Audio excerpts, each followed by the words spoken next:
할렐루야. 예수 그리스도 이름으로 하나님 말씀 증거하겠습니다. 우리 다 같이 요한계시록 11장 15절에서 19절까지 말씀을 다 같이 찾겠습니다.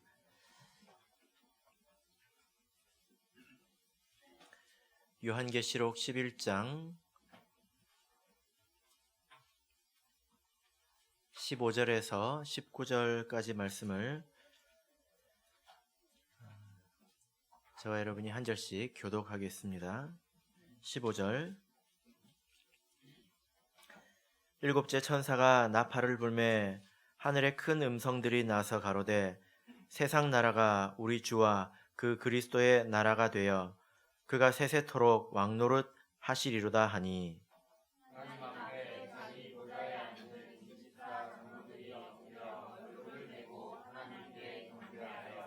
가로되 감사하옵나니 옛적에도 계셨고 시방도 계신 주 하나님 곧 전능하신 이여 친히 큰 권능을 잡으시고 왕노릇 하시도다.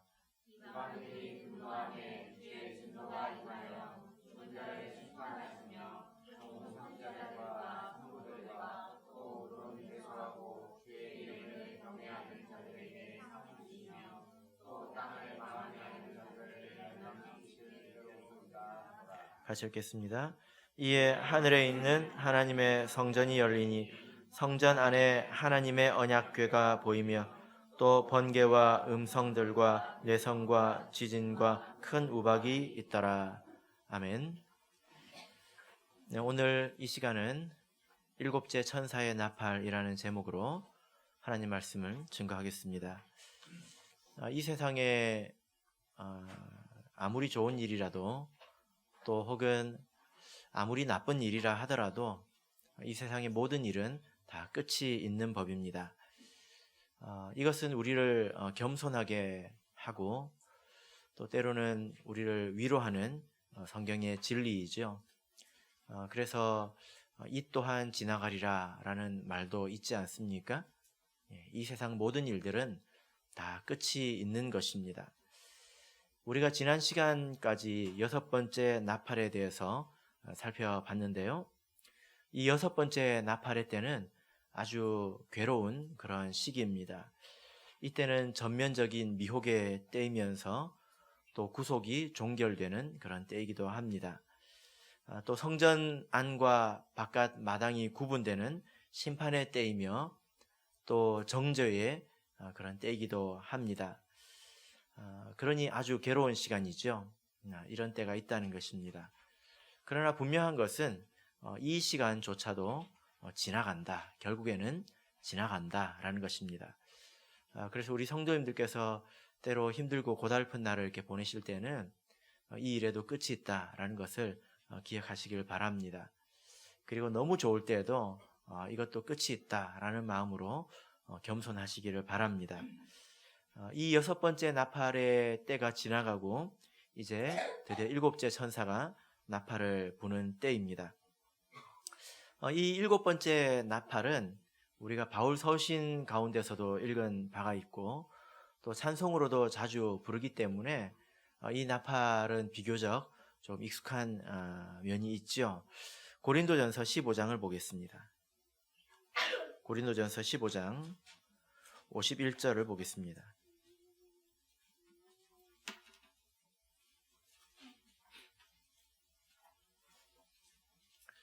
바울 사도도 하나님의 계시를 통해서 이 마지막 7번째 나팔의 때에 대해서 하나님께 지혜를 얻은 바가 있는데요.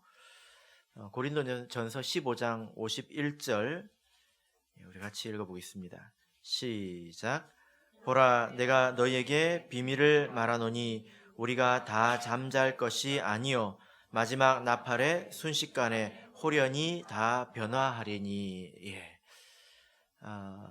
여기 보면 마지막 나팔이라고 나오지 않습니까? 이것은 바로 우리가 계시록에서 읽은 7번째 나팔을 말씀하는 것입니다. 이 고린도전서 15장 51절의 말씀에 대해서 제가 청년 시절에 어떤 생각을 이렇게 가지고 있었냐면 제가 머릿속에 가지고 있었던 인상은 천사가 와서 마지막 나팔을 빠바밤 하고 불게 되면 그 순간 우리가 다 홀연히 변화된다, 이렇게 생각을 했었습니다. 그리고 마지막 나팔이라고 하면 그 이전에도 나팔이 있다는 것 아니겠습니까? 그런데 그 이전에는 어떤 나팔이 있는지에 대해서는 제가 깊이 생각해 보지도 않았었습니다. 그런데 이 말씀의 뜻은 마지막 나팔이 빰 하고 불려질 때에 이런 일들이 일어나는 것이 아니라 마지막 나팔이 불려지는 그 기간 중에 이런 일이 일어난다라는 그 뜻입니다. 그래서 그 7번째 나팔도 어떤 기간을 가지고 있죠. 그 속에 여러 가지 일이 있습니다. 그 가운데 하나가 이렇게 변화하는 일인데, 여기 보면 순식간에 다 변화하리니 할 때 이 변화는 어떤 변화를 말할까요? 이 변화는 52절을 보면 명확하게 알 수 있죠. 52절을 읽어보겠습니다. 시작. 나팔 소리가 나매 죽은 자들이 썩지 아니할 것으로 다시 살고 우리도 변화하리라. 여러분, 이 변화는 어떤 변화입니까? 우리의 그 육신이 예수님과 같이, 부활하신 예수님과 같이 신령한 육체를 입는 그런 변화를 말씀하시는 거죠. 그죠? 이 일들이 바로 7번째 나팔 안에서 있는 일이라는 것입니다. 그러나 우리가 계시록을 통해서 보면 7번째 나팔 안에는 이 일만 있는 것은 아닙니다. 다른 여러 가지 일들이 있습니다. 그 중에 하나가 이렇게 변화하는 일이죠. 자, 그러면 여러분, 이제 이 7번째 나팔 안에는 어떤 일들이 있을까요? 또 7번째 나팔은 어떤 의미가 있을까요? 우리 같이 말씀을 통해서 살펴보겠습니다. 먼저 이 계시록 8장 13절을 보겠습니다. 요한계시록 8장 13절, 자, 같이 읽어보겠습니다. 시작. 내가 또 보고 들으니 공중에 날아가는 독수리가 큰 소리로 이르되 땅에 거하는 자들에게 화가 있으리로다. 이외에도 새 천사의 불 나팔 소리를 인함이로다 하더라. 우리가 이 말씀 여러 번 읽었는데요. 이 나팔이라는 것은 특별히 5번째, 6번째, 7번째 나팔은 땅에 거하는 자들에게 임하는 화입니다. 이것이 나팔의 성격이라는 거죠. 이것이 가장 기초적인 것입니다. 그래서 우리가 이 경계 안에서 나팔을 이해해야 합니다. 7번째 나팔은 땅에 거하는 자들에 대한 재앙이고 저주의 나팔입니다. 자, 그래서 11장 14절, 우리 본문인 15절 바로 직전에 있는 말씀에도 이렇게 기록하고 있죠. 둘째 화는 지나갔으나 보라, 셋째 화가 속히 이르는도다. 여기서 속히 이른다, 속히라는 말이 이제 들어갔습니다. 이제 6번째 나팔이 이르렀으면, 끝났으면 7번째 나팔이 이제 속히 온다고 말씀하고 있는데요. 자, 여러분, 이때는 어떤 일이 있을까요? 자, 본문 15절을 읽겠습니다. 같이 읽겠습니다. 시작. 7째 천사가 나팔을 불매 하늘에 큰 음성들이 나서 가로되 세상 나라가 우리 주와 그 그리스도의 나라가 되어 그가 세세토록 왕노릇 하시리로다 하니. 자, 여러분, 이 15절의 말씀을 통해서 7번째 나팔의 때에 어떤 일이 있습니까? 여기 보니까 세상 나라가 우리 주와 그 그리스도의 나라가 되었다, 이렇게 말씀하고 있습니다. 세상 나라가 우리 주와 하고 그는 세상의 라는 뜻입니다. 세상 나라가 우리 주와 세상의 그리스도의 나라가 되었다. 우리 예수님께서 그리스도시죠? 예수님은 세상의 그리스도이십니다. 여기서 되었다라는 말은 완성되었다라는 뜻입니다. 그러니까 이 땅에 하나님의 나라가, 그리고 이 영적인 세계에 하나님의 나라가 완성되었다라는 의미입니다. 성경 전체의 주제가 하나님의 나라이지 않습니까? 그리고 특별히 요한계시록은 말세에 있는 이 하나님의 나라를 건립하는 것입니다. 이 하나님의 나라는 영적인 것이고 또 아주 크고 장구한 것입니다. 하나님께서 이 세상을 지으시기 전부터 그리고 영원까지 존재하는 것이죠. 역사적으로 이것은 아담의 때부터 시작합니다. 하나님께서 그를 백성으로 택하셨죠. 그리고 창세기 5장을 보면 이 생명의 족보가 등장합니다. 그들이 곧 하나님의 백성들이죠. 아담의 그 계보가 누구에게 이어졌습니까? 아벨을 대신해서 주어진 아들 셋에게 주어지지 않았습니까? 계승이 되었죠. 그렇게 계승이 되어서 이제 노아에게까지 이르렀고, 그리고 노아의 아들이 몇 명이었습니까? 3명이었죠. 그 중에 누구에게 이어졌습니까? 셈에게 이어졌죠. 그리고 이후에 아브람. 그러니까 지금까지는 계속 이 혈통을 통해서 하나님의 나라가 이어지고 있는 것입니다. 그리고 이삭과 야곱의 12아들을 통해서 이스라엘이라는 이 나라가 하나님의 나라가 건립이 되었죠. 그죠? 그런데 이제 예수님께서 이제 오신 것을 통해서 드디어 이방인의 때가 이르렀습니다. 그래서 이 세상에서 하나님의 택함을 받은 모든 이방인들이 다 믿음 안에 들어오고 또 그들이 믿음 안에서 단련되어야 합니다. 에베소서 2장 22절을 보겠습니다. 에베소서 2장 22절입니다. 에베소서 2장 22절.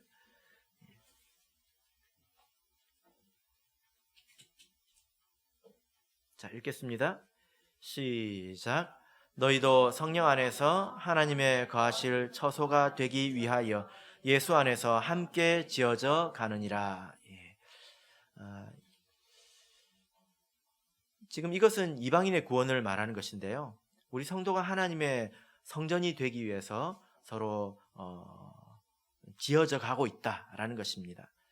하나님의 나라가 하나님의 설계대로 다 지어져야 하고 또 그 안에 인테리어도 다 완성이 되어야 합니다. 이것은 하나님의 택하신 자들이 다 믿음 안으로 들어와야 하고 또 그들이 다 연단받고 또 하나님의 청량을 받아야 합니다. 그래서 여러분, 지금도 하나님의 나라가 지어지고 있는 중이죠? 그죠? 많은 부분이 지어졌습니다. 그리고 지금도 지어져 가고 있고 앞으로 지어져야 될 부분이 있습니다. 이렇게 만약에 생각해 보세요. 지금도 밖에서 우리가 구원해야 될 사람들이 있지 않습니까? 그 사람들이 다 들어와야 된다는 말이에요. 그리고 그 사람들이 성숙해야 합니다. 그리고 청량까지 받아야 합니다. 그렇게 해서 이방인들의 충만한 수가 구원을 얻게 되면 이제 마지막으로 하나의 일이 남았죠. 무엇입니까?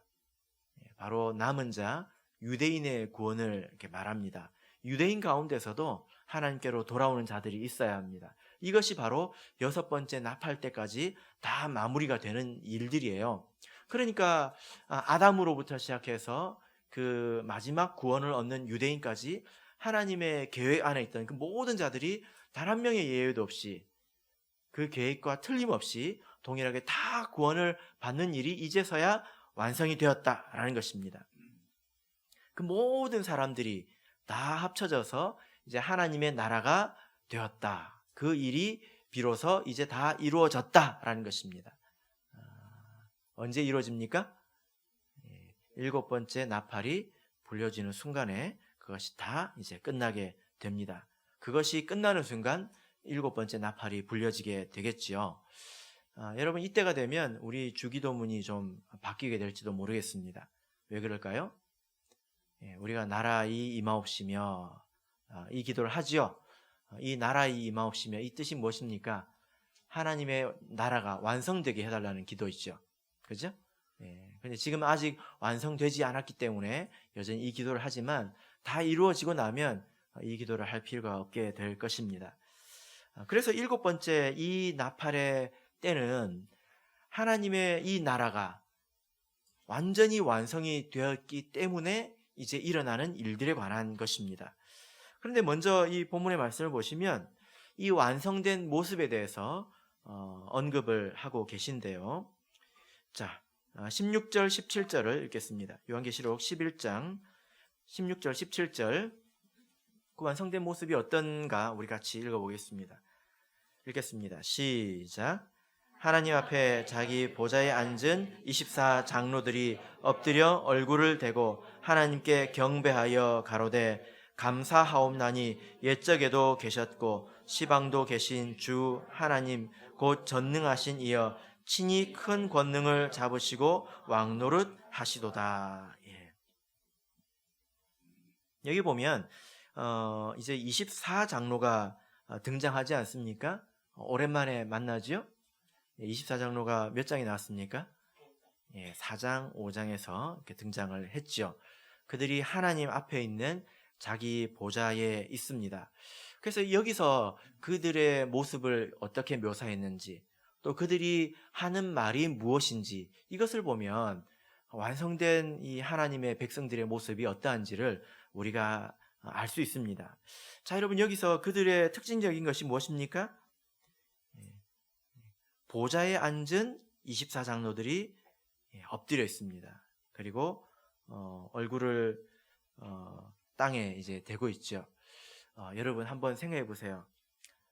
지금 여러분들이 앉아 계신데 앉은 채로 얼굴을 땅바닥에 한번 대보세요. 됩니까? 네? 됩니까? 잘 안 되죠? 신비롭지 않습니까? 어떻게 이렇게 보좌에 앉은 24장로들이 얼굴을 땅에 대고 있을까요?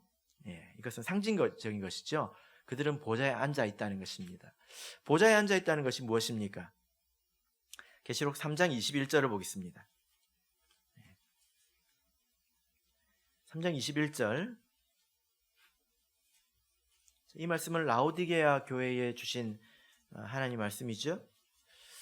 계시록 3장 21절 읽겠습니다. 시작.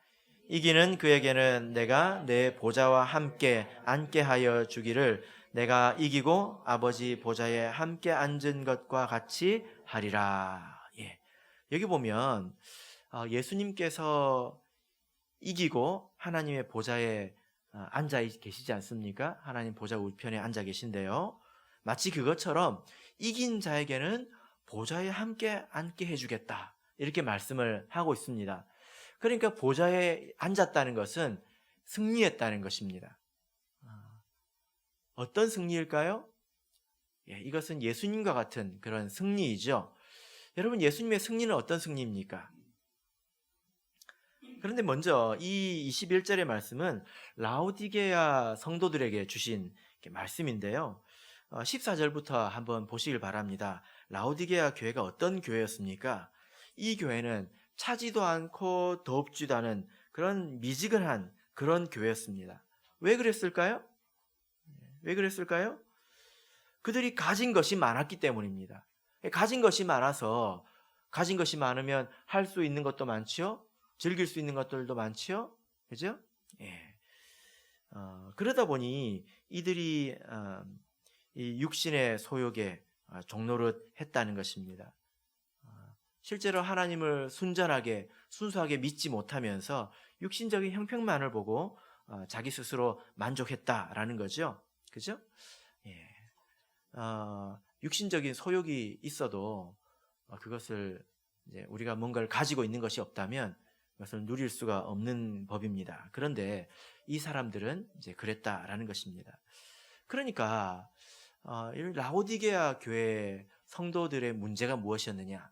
또 예수님께서는 어떤 승리를 했느냐?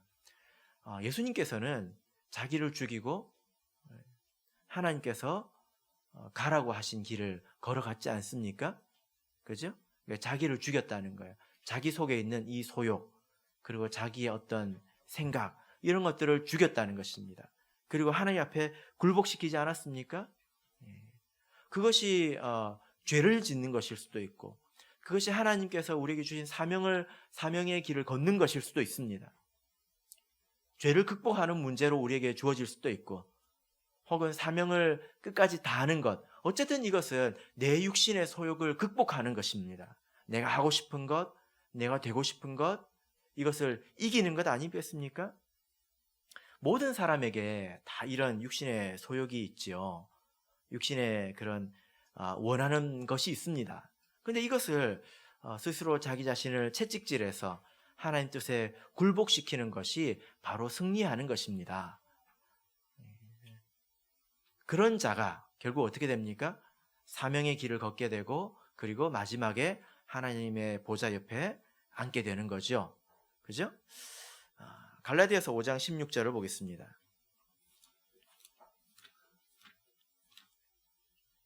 갈라디아서 5장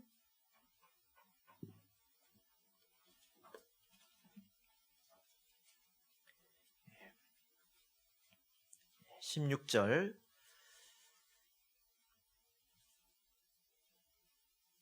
같이 읽겠습니다. 시작. 내가 이르노니 너희는 성령을 조차 행하라. 그리하면 육체의 욕심을 이루지 아니하리라. 바로 이와 같은 이것을 이루어낸 사람들을 말하죠. 어떤 사람들이 이것을 이루어낼까요? 24절을 보시면요. 물론 그 이전에 성령의 열매를 맺었다라고 나오지만 24절의 말씀을 같이 읽어보겠습니다. 24절 읽겠습니다. 시작. 그리스도 예수의 사람들은 육체와 함께 그 정과 욕심을 십자가에 못 박았느니라. 이렇게 함으로써 자기 자신을 하나님의 뜻 안에 굴복시킨 것이 승리한 자라는 것입니다. 그래서 그들은 자기 육신의 소욕을 극복하고 그리고 예수님께서 우리에게 주신 사명을 다 이제 완수했다라는 거죠. 그 자들이 어떻게 됩니까? 결국에는 하나님의 보좌 앞에 자기의 보좌에 앉게 되는 것입니다. 자, 이제 본문으로 돌아가서요. 이 24장로의 모습을 다시 또 보겠습니다. 이들은 보면 보좌에 앉은 채로 보좌에 앉아 있지만 또 한편으로 어떤 모습을 하고 있습니까? 엎드려 있죠. 그리고 얼굴을 대고 하나님께 경배하고 있습니다. 이 여러 가지 신앙의 이런 모습들은 별개의 것이라기보다는 사실 서로 다 통하는 것이라고 볼 수 있습니다. 일관성이 있는 것이죠. 이들은 자기를 낮추고 자기가 그 대단한 일을 이룬 것 같지만 예수님처럼 대단한 일을 이룬 것 같지만 그들은 자기 자신을 낮추고 그 얼굴을 땅에 엎드리고 있지 않습니까? 그래서 참된 신앙이라고 하는 것은 자기 자신을 낮추는 것입니다. 그리고 하나님을 경배하는 거죠. 또 그런 자세로 우리 인생을 살아가는 것입니다. 자기 자신을 낮추는 것은 어떤 것입니까? 그것은 자기 생각을 버리는 것을 말합니다. 하나님 앞에서 우리를 낮춘다고 하는 것은 하나님 말씀이 옳다고 우리가 받아들이는 것을 말합니다. 우리가 어떻게 하나님보다 높아질 수 있겠습니까? 그러나 자기의 생각이나 고집이나 어떤 신념이나 이런 것을 꺾지 않고 그것대로 살아가는 사람들이라면 그 사람들은 자기 자신을 하나님 앞에서 낮추는 사람들이 아니라는 거예요. 그러나 이 24장로들은 하나님의 말씀이 옳다는 것을 알고 있습니다. 그래서 거기에 철저히 복종하고 그리고 그것을 마음에 100% 수용하고 있는 사람들이죠. 그것이 곧 경배하는 것입니다. 로마서 12장을 보겠습니다. 로마서 12장 1절, 2절을 보시면요. 마치 이와 같은 것이죠. 로마서 12장 1절, 2절 읽겠습니다. 시작. 그러므로 형제들아 내가 하나님의 모든 자비하심으로 너희를 권하노니 너희 몸을 하나님이 기뻐하시는 거룩한 산 제사로 드리라. 이는 너희의 드릴 영적 예배니라. 너희는 이 세대를 본받지 말고 오직 마음을 새롭게 함으로 변화를 받아 하나님의 선하시고 기뻐하시고 온전하신 뜻이 무엇인지 분별하도록 하라. 여러분 여기서 보면 우리가 하나님께 드릴 이 영적인 예배, 우리가 어떻게 하나님을 경배할 것이냐에 대해서 말씀하고 있는데요. 그것은 무엇에서 출발합니까? 이 세대를 본받지 않는 것에서 출발하는 것입니다. 사람이 다 자기 생각 가지고 살아가는 것 같지만 사실 그렇지 않아요. 그것은 세상에서 영향받아서 자기 마음에 형성되어진 것입니다. 세상 사람들이 다 좋다고 하니까 나도 좋다고 생각하는 거지요.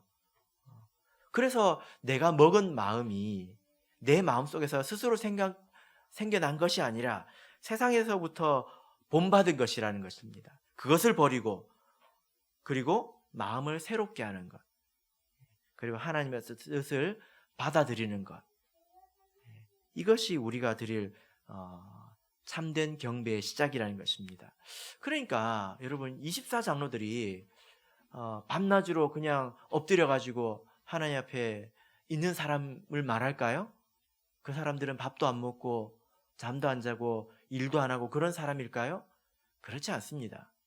그 사람들은 하나님의 뜻을 완전히 수용한 사람들이에요. 하나님 말씀이 옳습니다. 그리고 그 말씀대로 살아가는 그 삶 자체가 하나님 앞에 낮추고 경배하는 삶이라는 것입니다. 우리가 이렇게 생각을 해볼 때에 만약에 우리가 내 생각과 주관과 이 고집을 꺾지 않고 그대로 가지고 있으면서 교회 와서 예배를 참석하고 그리고 뭐 이렇게 이런저런 신앙생활을 한다면 여러분 그것은 하나님께서 원하시는 경배의 삶일까요? 24장로와 같은 삶일까요? 그렇지 않다는 것입니다. 그래서 우리의 마음의 가치관이 바뀌어야 합니다. 하나님의 말씀을 다 수용해야 합니다. 내 생각과 충돌이 될 때 하나님 말씀이 무조건 옳다라고 우리가 받아들일 수 있어야 된다는 거예요. 때로는 내 마음속에서 충돌이 일어나고 갈등이 일어날 때가 있지요. 여러분 그때 우리는 어떻게 해야 합니까? 우리가 성령 안에서 기도함으로 내 마음을 굴복시켜야 하는 것입니다. 그래서 우리가 그 말씀 안에서 살아갈 때 그것이 경배라는 거죠. 자, 이제 본문으로 돌아가겠습니다. 17절, 18절을 읽겠습니다. 17절, 18절 읽겠습니다. 시작. 가로되 감사하옵나니 옛적에도 계셨고 시방도 계신 주 하나님 곧 전능하신 이여 친히 큰 권능을 잡으시고 왕노릇 하시도다. 이방인들이 분노하며 주의 진노가 임하여 죽은 자를 심판하시며 종 선지자들과 성도들과 또 물론대소하고 주의 이름을 경외하는 자들에게 상 주시며 또 땅을 망하게 하는 자들을 멸망시킬 때로소이다 하더라. 자, 이제 17절, 18절에서는 어떤 내용이 나오냐면 이 24장로가 그러니까 온전한 교회를 말하죠. 그들의 말입니다. 이 말 속에 그들의 신앙이 담겨져 있고 또 그들의 모습이 또 담겨져 있습니다. 그들이 지금 무엇인가를 고백하고 있고 하나님께 어떤 말을 하고 있는데요. 그들은 어떤 말을 하고 있습니까?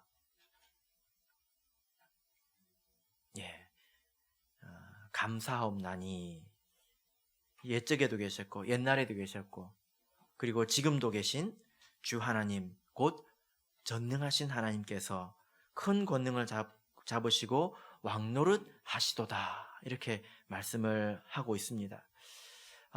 여기서 보면 하나님은 옛날에도 그렇고 지금도 그렇고 하나님은 전능하시다 이렇게 고백을 하고 있습니다. 그런데요 이것이 쉽지 않습니다. 이런 그냥 입으로 하는 고백은 우리들이 지금도 할 수 있지 않습니까? 얼마든지 할 수 있지 않습니까? 그런데 왜 이 24장로들이 이런 고백을 하고 있을까요? 지금 24장로들은 그리고 지금 이때에 일곱 번째 나팔의 때의 성도들은 아주 큰 환난을 통과한 자들입니다. 그래서 마치 이 환난은 예수님께서 로마 군병에게 잡히시고 또 십자가에 죽은 것 같은 그런 고난이죠. 그죠? 그런 때입니다. 사실 대체적으로 사람들은요 이런 고난을 겪을 때에 쉽게 의심합니다. 자기 자신에 대해서 의심하고 그리고 하나님에 대해서 의심합니다. 하나님이 정말 계신가? 그리고 하나님께서 정말 알고 계신가? 내가 지금 뭔가를 잘못하고 있는 것은 아닌가? 하나님께서 지금 뭐하고 계시지? 이런 여러 측면에서 의심으로 많이 흔들립니다. 고난 가운데 있는 사람들은 다 이렇게 흔들리게 되어 있습니다. 그래서 때로는 마치 하나님께 버림받은 것처럼 그런 심정을 가지게 되죠. 그런데 24장로들은요, 그런 때에 흔들리지 않는다는 것입니다. 그러니까 이 자들의 고백이 뭐냐면, 과거에 우리가 커다란 그런 깊은 어두움 가운데 있었을 때도, 우리가 그런 고난을 당했을 때도 그 모든 일들도 사실 다 하나님의 섭리 가운데서 일어난 일이라는 것입니다. 그것을 고백하는 거예요. 우리도 작게나마 때로 그 어두움의 터널을 겪어 오신 적이 있으실 텐데, 여러분 그때를 돌아보시면 그때도 하나님의 섭리 가운데 있었다, 이런 고백을 여러분 하실 수 있겠습니까? 예. 그러니까 이 24장로는 하나님은 전능하시다고 고백하고 있는 거예요. 하나님이 전능하시다라는 말은 이제 이것도 할 수 있고 저것도 할 수 있고 그런 뜻이 아니라 하나님께서는 계획하신 대로 이루신다라는 뜻입니다. 이게 아주 중요합니다.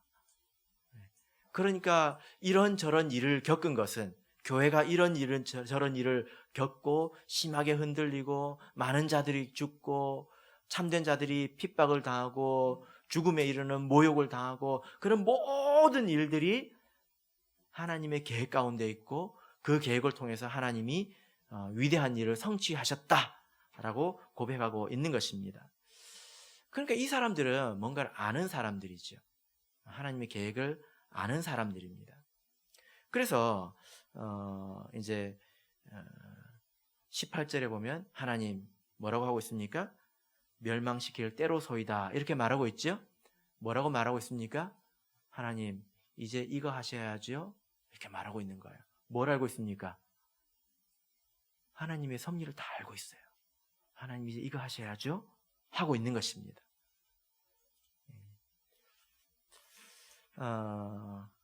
우리 성도님들께서는 하나님께서 이 교회를 어떻게 완성시켜 나갈지, 하나님의 섭리가 무엇인지, 계획이 무엇인지 여러분 성경을 통해서 알고 계십니까? 사실 우리가 지금 그것을 배워가고 있는 거죠. 그죠? 24장로는 그걸 알고 있다는 거예요. 그래서 그런 일을 겪었기 때문에 하나님은 전능하시다라고 고백할 수가 있는 것입니다. 비록 암흑과 같은 때라도 하나님께서 계획하신 대로 되고 있다. 내가 지금 죽을 고통을 받고 있더라도 하나님께서 계획하신 대로 되고 있다. 이걸 알고 있는 것입니다. 여러분, 예수님의 십자가를 생각해 보십시오. 그건 누구의 계획입니까? 예수님께서 십자가에 달리신 건 누구의 계획입니까? 하나님의 계획이죠. 그죠? 근데 그것이 하나님의 계획이고 또 이것을 통해서 하나님께서 이루실 일이 무엇인지 아는 사람이 그때 누구밖에 없었습니까? 예수님밖에 없었습니다. 고통이지만, 고통스럽지만 예수님은 알고 당했다는 거예요. 알고 겪어냈다는 것입니다. 그리고 그 고통에서 벗어났을 때에 하나님의 보좌 우편에 가게 된 것이지요. 그래서 우리에게 지식이 필요하고요. 그리고 또 믿음도 필요합니다. 또 우리가 하나님의 섭리가 있다는 것을, 우리 교회의 어떤 미래뿐만이 아니라 내 인생에도 하나님의 섭리가 있다는 것을 우리가 생각하면서 살아야 합니다. 그래서 우리 성도는 억지스럽지 않게 살아야 합니다. 억지스럽지 않게, 또 순리가 무엇인지 생각할 줄 아는 사람이 된다는 거예요.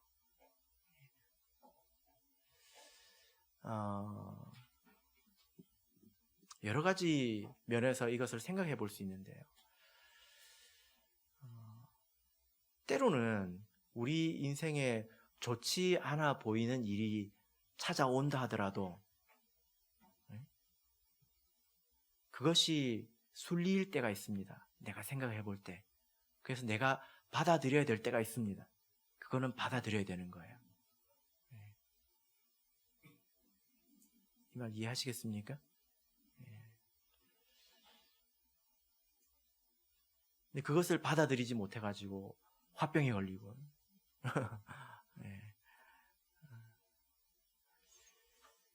제가 이런 이야기를 이렇게 들은 적이 있는데요. 어떤 그 원로 목자님하고 제가 이제 같이 잠깐 있을 시간이 있어가지고 그 목자님에게 이야기를 이렇게 들었는데 그분이 그 어떤 교회에서 이렇게 교회에 부임을 하셔가지고 오래전 이야기예요.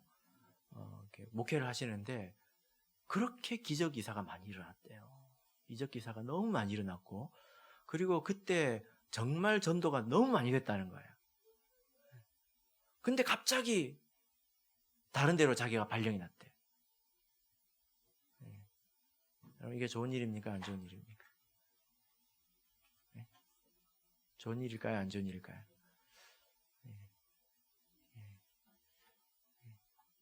우리가 그런 생각도 할 수 있어야 합니다. 우리가 인간적으로 볼 때는요, 내가 교회를 지키는 것 같고, 내가 없으면 안 될 것 같지? 믿음 있는 사람이 그런 생각도 합니다. 그러나 그렇지 않습니다. 그 교회가 망했을까요? 당연히 그렇지 않죠. 그죠? 우리가 너무 똑똑해가지고요. 우리가 생각이 너무 앞서 나가 있어가지고, 우리가 너무 충성되어서 우리가 하나님의 섭리라는 생각을 못하고 인간의 계획만으로 살아가기가 쉽상입니다. 그렇게 아주 쉽습니다. 그래서 내가 어디서 살 것이며 또 내가 무엇을 할 것이며 과연 내가 결정해도 되는 문제인지 내가 고집 부려도 되는 문제인지 여러분 한번 생각을 해보시길 바랍니다. 인간의 생각만 가지고 내 생각만 가지고 그렇게 해도 되는 문제인지 그러면 하나님의 섭리는 도대체 어디서 드러날 것인지 그러고 나서도 나중에 이건 하나님의 섭리다 라고 내가 고백할 수 있을까요? 내 삶의 경계, 그런 내 사역, 그리고 내 인생의 어떤 그 고통의 문제 이런 것 하나도 하나님의 섭리로 받아들일 줄 모르는 사람이 이 큰 환난 가운데서 이것도 하나님의 섭리다라고 고백할 수 있을까요? 그럴 수 없을 것입니다. 그래서 우리가 이 하나님의 물결에 우리 몸을 맡겨야 합니다. 때로는 그것이 내 살을 찢는 것 같고 나를 부정하는 것 같고 그런 때가 있을 거예요. 그런데 여러분, 그런 섭리의 물결에 우리 몸을 맡기고 우리 삶을 맡기면 나중에는 깊은 평안이 찾아옵니다. 세상은 요동치지만 나는 그 자리에 있는 것 같아요. 그래서 만약에 우리가 지금부터 그런 삶을 살지 않는다면 이때 이런 고백을 할 수 없을 것입니다. 그래서 억지로 살지 말아야 한다. 순리대로 살아야 한다. 이것이 어떤 의미인지 여러분 자기 삶을 놓고 한번 깊이 한번 생각을 해보시길 바랍니다. 18절을 보시면요. 그들은 때를 알고 있죠? 그죠? 어떤 때입니까? 18절 다시 한번 읽어볼까요? 읽겠습니다. 시작. 이방인들이 분노하며 주의 진노가 임하여 죽은 자를 심판하시며 종 선지자들과 성도들과 또 물론대소하고 주의 이름을 경외하는 자들에게 상 주시며 또 땅을 망하게 하는 자들을 멸망시킬 때로소이다 하더라. 그래서 이들은 지금 도리어 하나님께 말하고 있죠. 하나님 이제 이거 하셔야죠. 하나님의 섭리에 대해서 지금 훤하게 알고 있다는 거죠. 그죠? 그래서 여기서 뭐뭐 할 때입니다. 이 때는 어떤 이제 기회가 왔다. 이것은 그냥 뭐 1분, 1분, 1시간 이런 때가 아니라 어떤 기회가 왔다는 것입니다.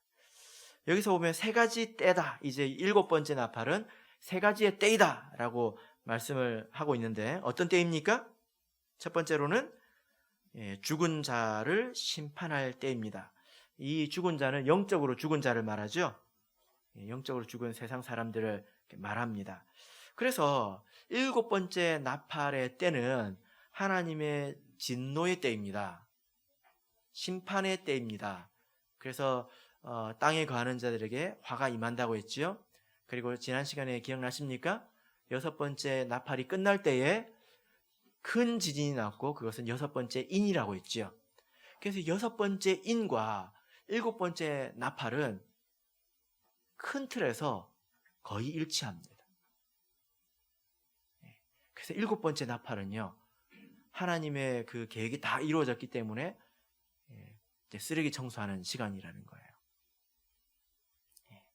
심판할 때입니다. 이 심판에 대해서 계시록에서 몇 군데에서 말씀하고 있는데 요한계시록 15장 1절 보겠습니다. 15장 1절 먼저 보겠습니다. 15장 1절 읽겠습니다. 시작. 또 하늘에 크고 이상한 다른 이적을 보매 7 천사가 7 재앙을 가졌으니 곧 마지막 재앙이라 하나님의 진노가 이것으로 마치리로다. 여기 보면 이제 7 재앙이 나오죠. 이 7 재앙이 7번째 나팔 안에 있습니다. 16장 1절에 보시면 이제 비로소 7개의 재앙이 시작됩니다. 그러니까 7 대접, 이 7 대접은 재앙인데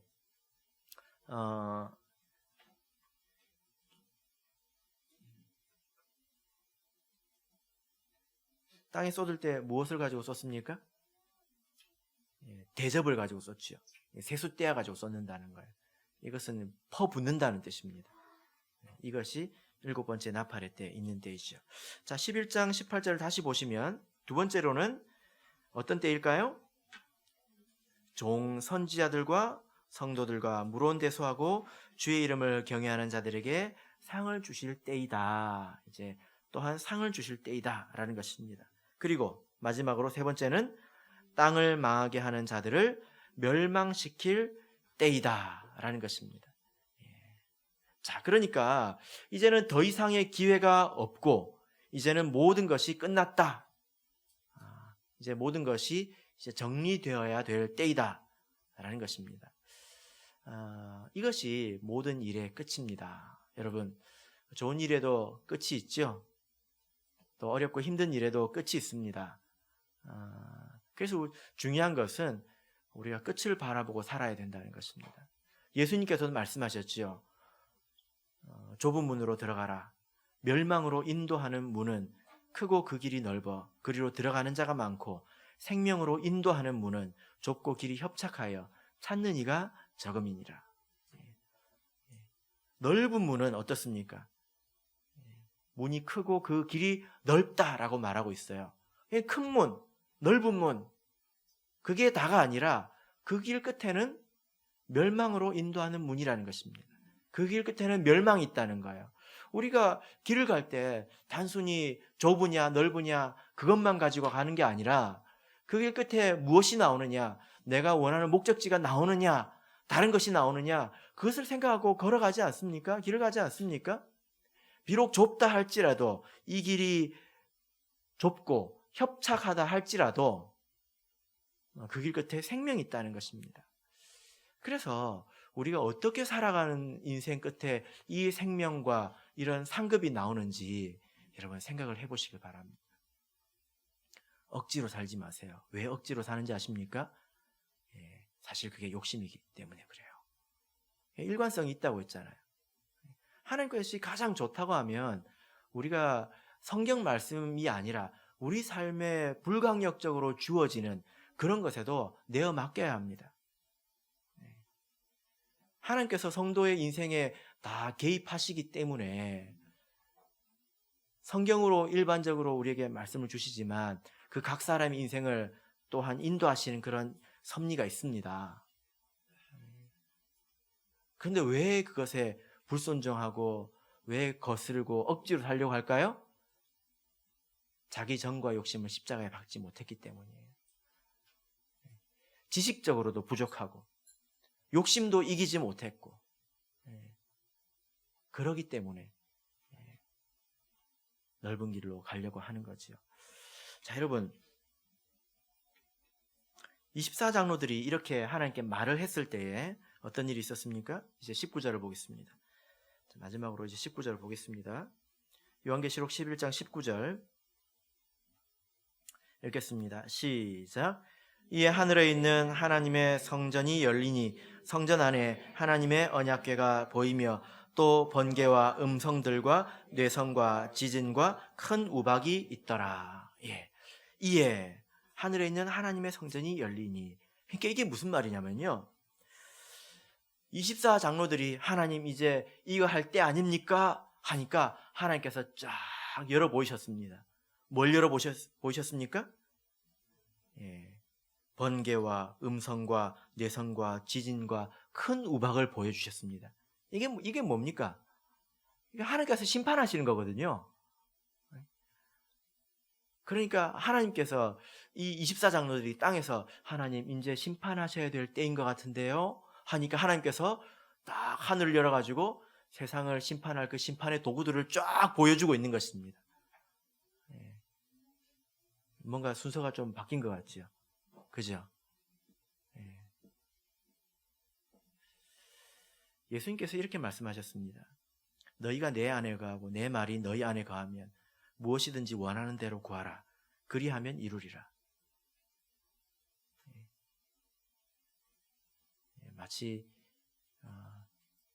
이 말씀이 이루어진 때인 것 같습니다.